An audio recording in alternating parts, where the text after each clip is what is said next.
Siguro ako, tanungin ko sila, Mayor Tata, alam ko for a fact na si Tatay Egay, sa kagustuhan niyang i-push yung One Cagayan, even Governor Manny, no, has been going around the whole province. Minsan pagod na tayo. Ako siya.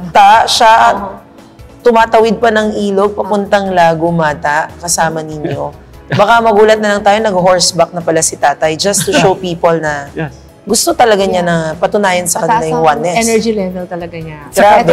Saka talagang military time, ha? Ganda na on time, never late. Ako nahiya. Ako eh. Very on time. Nahiya din eh. Sa Peña Blanca po, nung one time na nakasama ko siya sa Lagom, talagang nakita niya po yung Lagom area namin at nasabi niya na magpapatayo talaga ng cell site for our people. Pati cell site, naisip na ni Tatay, no?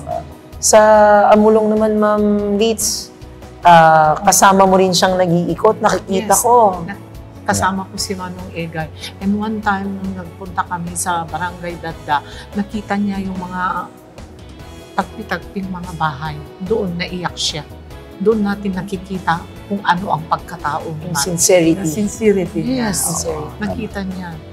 Makikita natin na siya ay napakasinserong tao. Matulungin. Nakita niya kung gaano kahirap ang bayan ng Amulong. Kaya doon ako nag-believe na si Manong Egay talaga ay isang totoong tao. Jumping from one place to another, Peña Blanca to Tuwao, grabe rin ang dalaw niya sa inyo, Mayor William. Parang walang kabaguran eh. So tanungin niyo ngayon sa akin, why Manong Egay?